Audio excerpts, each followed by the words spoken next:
So starting the test drive in this Pathfinder Platinum here, this V6 is pretty strong. I like the sound it has, the exhaust sounds good, and I love that we have a traditional 9-speed automatic here. We're not having to worry about a CVT with this this engine here. And it's just, it's very capable, it's very easy to control, and the driving dynamics themselves are pretty good.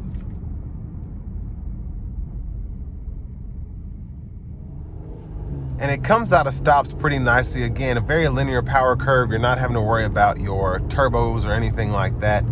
And it still has plenty of get up and go with the 284 horsepower, the 259 torque. Plenty of power for this kind of vehicle, specifically with a 4-wheel drive system. Now I'm gonna put it into the sport mode. I'm gonna try to give it a good pull getting on the interstate.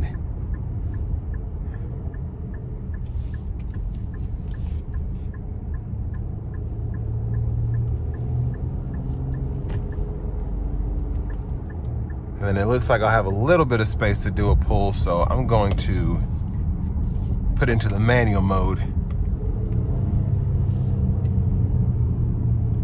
Here we go.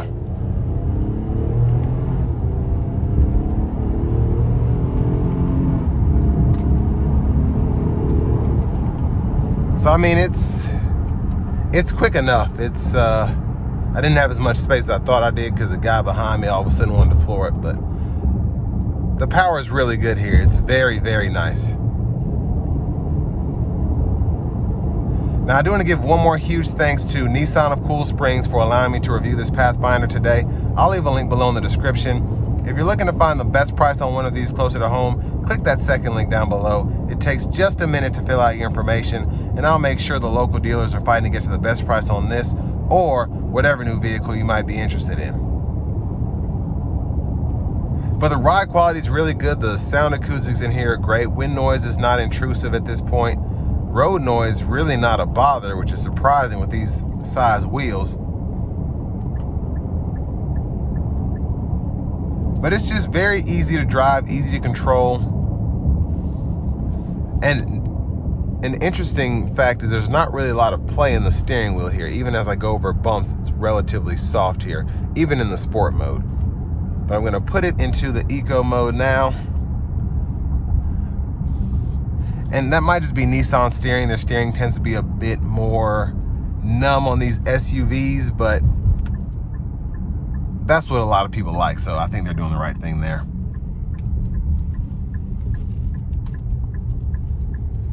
Now, in terms of what you get for the money here, I think it's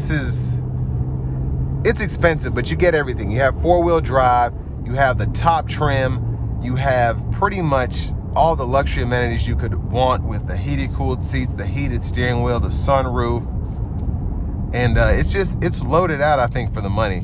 And then again, the capability with the 4-wheel drive, you have a naturally aspirated V6, you have a 9-speed automatic transmission, wireless CarPlay, Android Auto compatibility.